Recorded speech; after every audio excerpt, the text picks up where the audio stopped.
r/AskReddit, chefs of Reddit, what is that one dish on the menu you absolutely hate making? Soufflés. We make the cream pate in advance, but when it's ordered the process is, warm cream pate over a double boiler. While that is warming you need to hand whip a fresh meringue. Once the cream pate is warm, you have about 3 minutes to fold in the whites. Fill your molds to make sure you don't touch the edges, as it makes them rise crooked, into the oven for 3 minutes. Open oven and rotate for 2 minutes. In those 5 minutes you have to plate the rest of the table's desserts, which all have 8-10 components. Souffle comes out to a waiting waiter, has to go to the table immediately or deflates. While it's not the most difficult thing in the world, when you're busy and have 4-6 on order and each one needs to pass a 3-finger test, height above rim of mold or it gets sent back and you need to restart, it can get quite hard and demoralizing when they don't work. And then you send out 4 at once and someone at the table gets up to go to the bathroom or have a cigarette and the tray comes back and you start again and cry inside. Former chef, it's some of the simplest dishes that are the most annoying. I always hated working breakfast rushes. People are very particular about eggs, and it is very easy to accidentally break a yolk. Outside of that, while pastry and desserts were some of my favorite things to make, working with phyllo dough is a major test of patience. Also fuck cleaning muscles. Our German apple pancake. First you saute Granny Smith's in clarified butter, then add 3 ladles of our German batter into saute pan, throw in oven for 15 minutes, remove from oven and add clarified butter and cinnamon sugar, flip delicate pancake with spatula and a dash of learning curve, return to oven and cook 5 more minutes, flip pancake onto plate and ensure it makes it to the table in less than a minute as it deflates rapidly. Bonus points for when it's ordered 10 minutes before we close. Edit. Those who are apologizing for ordering it, don't, it's our job. Kitchen staff are gluttons for punishment. Slightly different take, but I was a chef at a nursing home and anything pureed for people who are on that dietary restriction was gross to me. I literally had to take whatever meal I made, throw in a blender and put it in a bowl. I always felt so bad. Customizing the soups. I used to work at a Michelin star restaurant. We already have the soups prepared before you walk in. I can't just take out the shrimp taste of a paella soup that I prepped before you walked in here. I used to work at a grocery store and I was the person who made all those pre-cut fruit boxes. I didn't particularly mind any of them all that much except clementines. We had to peel clementines and put them in a box. First, it was a huge waste because no one ever bought them. Why would you pay $5 for 6 peeled clementines when you could buy a whole bag unpeeled for the same price? Except for old people who couldn't peel the fruit themselves. And secondly because the acid would eat through our gloves and then destroy our nails and leave orange smell on your fingers for days. The only other thing I hated making was 5 mix. We have a mixture called 6 mix which is just 6 different kinds of fruit together. But this one guy would come in and ask for 6 mix without the cantaloupe in it. We actually started calling him 5 mix. When he walked in someone from a different department would ring us and let us know 5 mix was there and to start making some 5 mix. I hated it because when he asked we'd have to go get a whole watermelon, a whole honeydew, and 3 other fruits and cut them all up just so he could have like 5 cut up pieces of each instead of just eating around the cantaloupe, and he always showed up right as our department was starting to close down for the night too. So we had to rewatch all our surfaces after 5 mix came in. Not working in a traditional restaurant anymore but the fucking ring mold stacked beet salad. It took like 3 minutes to make just one and if a table of 4 all ordered them it slowed down the entire salad line. I used to work at McDonald's. Years ago we had this promotional burger we called the lean beef burger. It was aimed at people who wanted to be more healthy. Haha, normally the meat patties are cooked on the grill. But this one was nuked in the microwave. When it was heated, it looked gray, and it smelled so putrid no one wanted to work near the microwave so they wouldn't have to smell it.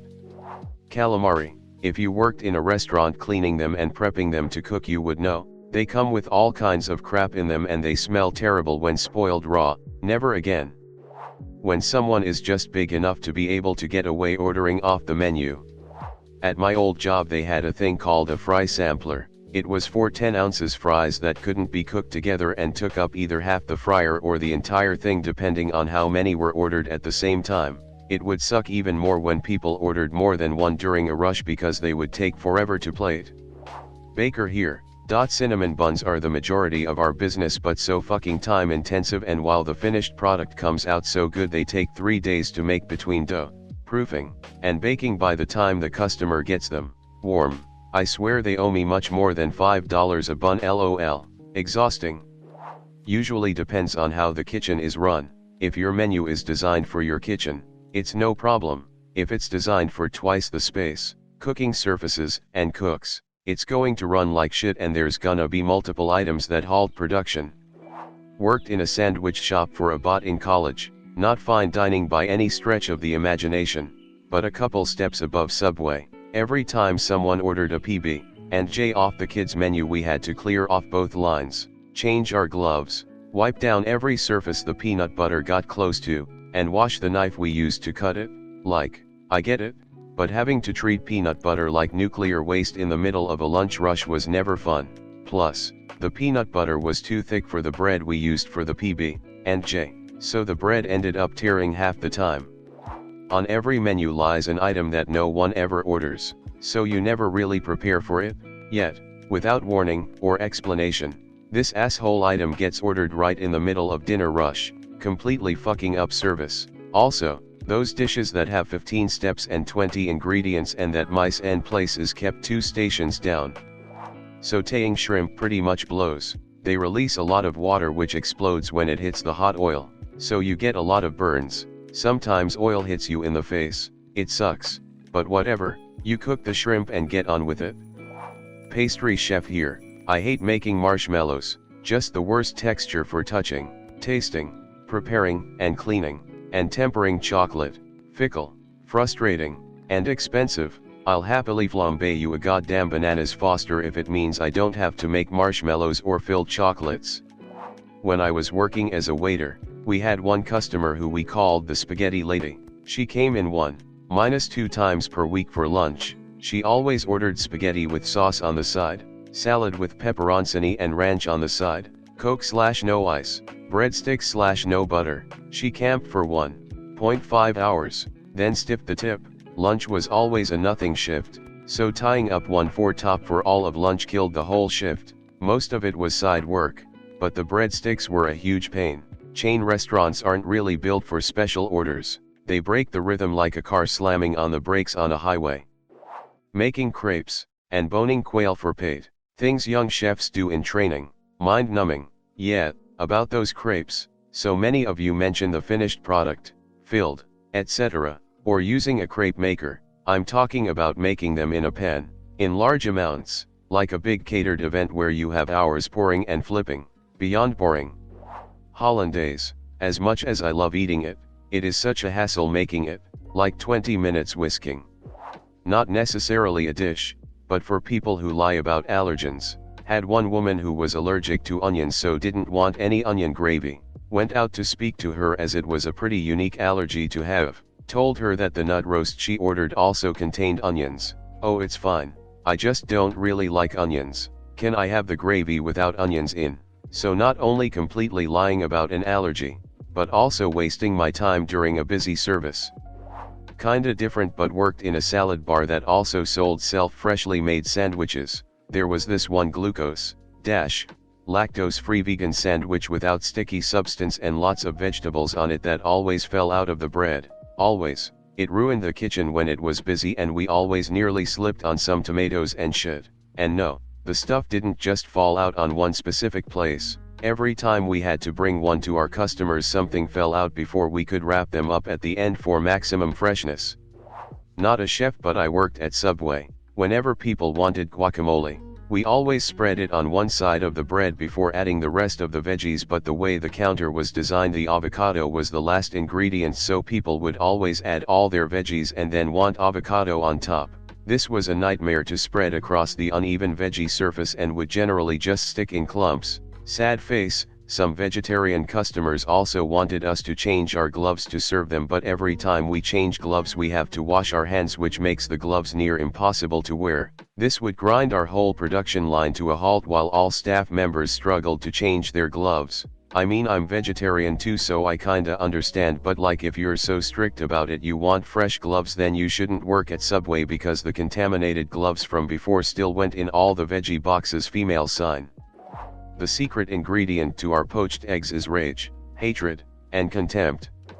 I used to work at an ice cream shop in high school, and it was a pretty good gig, except for making milkshakes. To put this into perspective, the gimmick of the shop was that we made our ice cream with liquid nitrogen completely from scratch, completely custom flavors, custom mix-ins. At my best, I could make a good-sized bit of ice cream in 45 seconds, start to finish, add the time to pour in extra milk, blend it up, etc. The shakes took around 2 minutes because the blenders were awful. They took so long to blend the shakes that it would hold up the whole line during peak hours. We were right outside the movie theater at a mall, so we could have 30 people in line at peak, and we had only 2 blenders. One night wasn't even that busy, but I was exhausted, and at the end of my rope, a whole group of kids, maybe 8, come in after a school dance. They were all dressed up nice. They stared at the menu for a long time, too long, then walked up and said they all wanted shakes. 8 kids, each of them asking for a shake that would take 2 minutes each to make from scratch, not accounting for all the washing of the blender bowls. I flat out lied and told them our shake machine was broken because I did not have the strength of will to spend a good 20 minutes making shakes. They all left and I was spared. One order that I had a lot of fun doing was the guy who came in and asked for every flavor and every mix-in in one giant ice cream cup. We had 45 flavors and 25 mix-ins. We told him that for every extra mix-in it would cost 50 cents more. He agreed and paid about $12 for this absolutely sickening behemoth that he shared with his friends. I tasted a bit that was left over in the bowl, and somehow the massive flavor overload turned the ice cream spicy. It was the most bizarre collision of flavors I've ever tasted. Waitress here. Every cook/chef I've ever worked with always complained/bitched about club sandwiches. The worst food to clean up is cheese. Melted cheese is fucking awful to clean because it sticks to everything, clogs up the sink and forms endless clumps of cheese. Charcuterie boards, stuff falling off all over the place. Not a dish but a drink. Pouring a bottle of Raboso wine is so fucking difficult. It bubbles like crazy and those bubbles take minutes to disappear. Often you will just leave the bottle filled with bubbles, do something else to kill time, and then you can start pouring again. Worked in a country store in high school that did a little deli thing. Was pretty low-key, but I hated the olive loaf. It leaves a coating of greasy slime on the slicer that is near impossible to clean.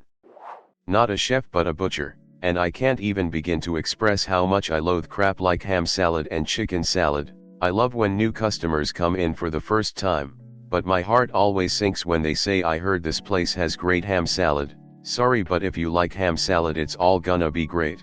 Because what you actually like is an obscene amount of mayonnaise and sweet relish. I work at Dairy Queen. We have to cook some things to order, because we don't get enough ordered to make in bulk. Most of these aren't too bad, such as the cheese curds, or the onion rings, or the pretzel, but the one I can't stand, the bane of my very existence, is the barbecue pork sandwich. It's our only barbecue product. It starts with a plastic bucket of frozen meat. We have to scoop some out into another container, and pop it into the booster oven for a minute. Now this wouldn't be too bad, if we didn't have to boost the bun separately, and that wouldn't be so bad either, if people didn't order it exclusively when we are absolutely slammed.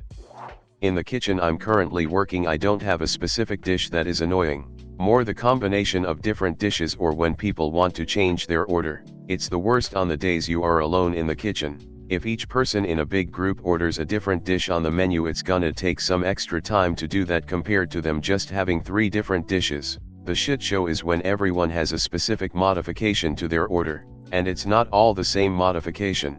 With that there are sometimes people who will argue that since I removed lettuce from my dish I should get an extra order of bacon for free.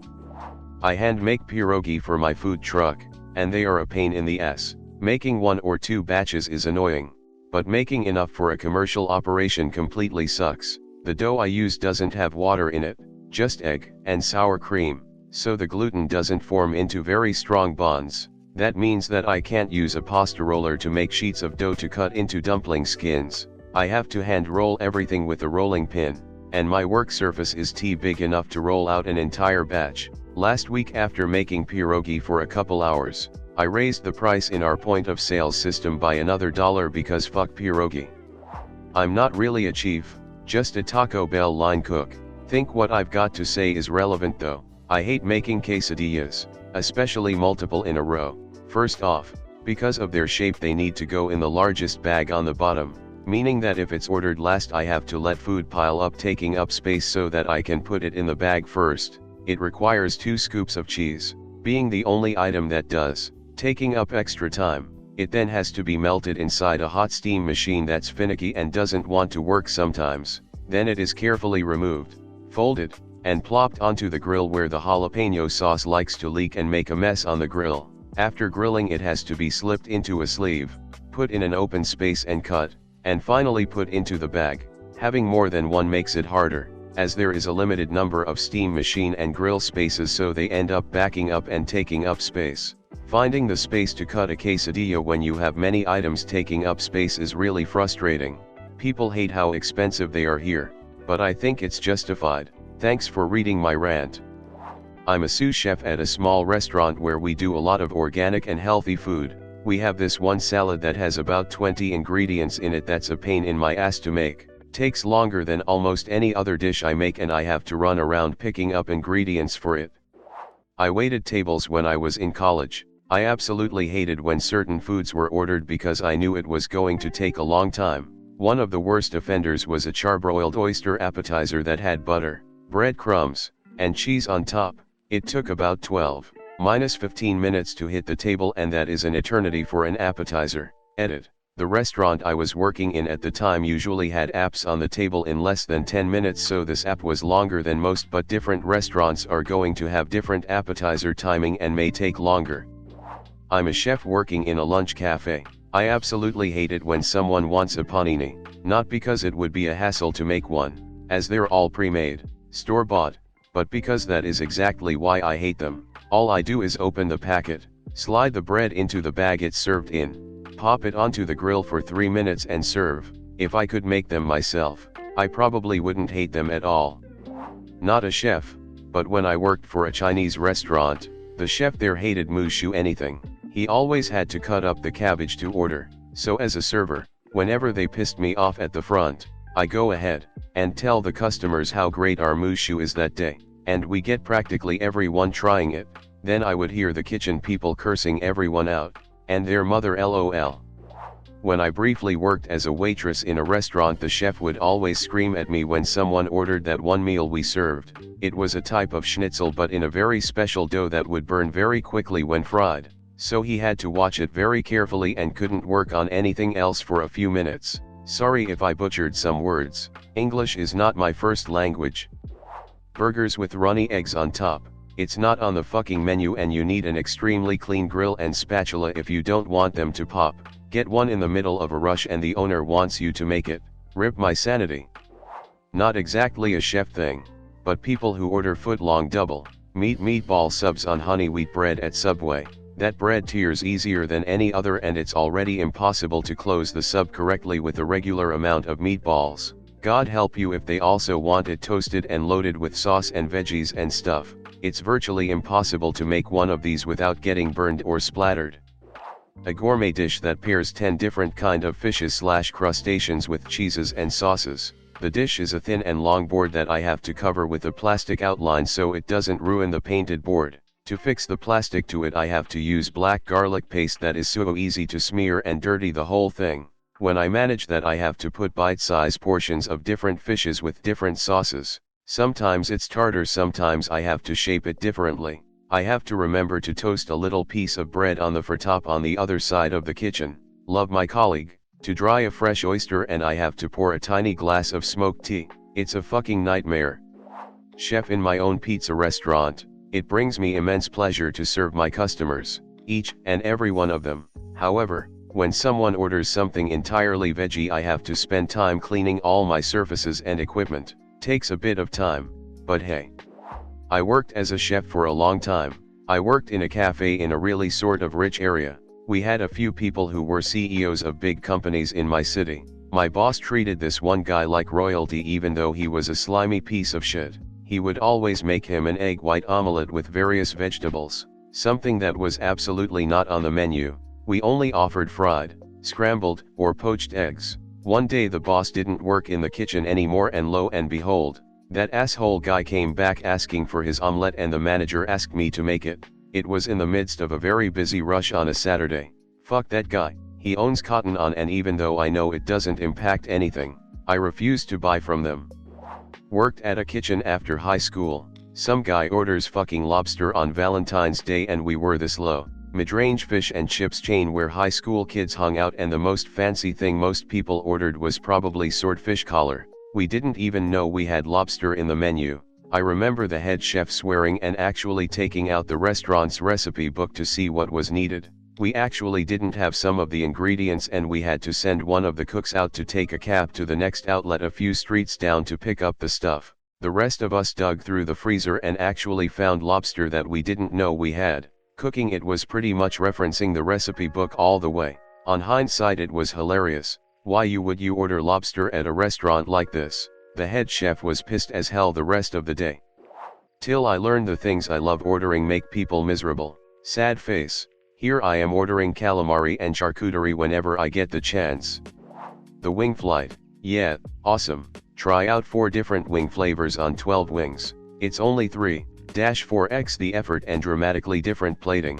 Oh, and we offer a discount during all football games and are letting people order them to go, completely negating the purpose of a flight so they can try our beers. TLDR, wing flights can get fucked. Anything past close. Can you cook the steak medium to medium rare, please? No, I fucking can't. A steak is rare until it is medium rare, then it is medium rare until it is medium until medium well until it reaches well. Rare is 120 degrees, medium rare is 130 degrees, so you're telling me you can taste 10 degrees difference and consistency? No, you either want it rare or medium rare. Drove me absolutely nuts when they send it back saying it's a little too red or it's a little too cooked. That's because you asked for a fucking magical steak frozen in time that doesn't exist. Just tell me what you want or get a burger. There was this fish dish that took so much prep time and such complicated plating, which had to be done after the fish was cooked, and the plating took like 3-5 minutes of art and special placements, and if the fish got too cold or just not sizzling fresh by the time the plating was done, we had to make it again. Whoever came up with the dish didn't understand why it was a problem. Oh, that or this dish that needed a sauce. The sauce we had to make would break separate too easily, and it was hard and time consuming to fix, so everyone on that station would have to start over a few times. There is usually a sigh when certain dishes are made. Just an occasional cook. In our place, it's called bata. Bata is finely ground spices and veggies to make it a smooth paste. Also, a similar dish with mutton called halim, very time consuming to make. You've made it through the whole video. If you enjoyed it, consider subscribing for more videos every day. I upload 2 videos every single day.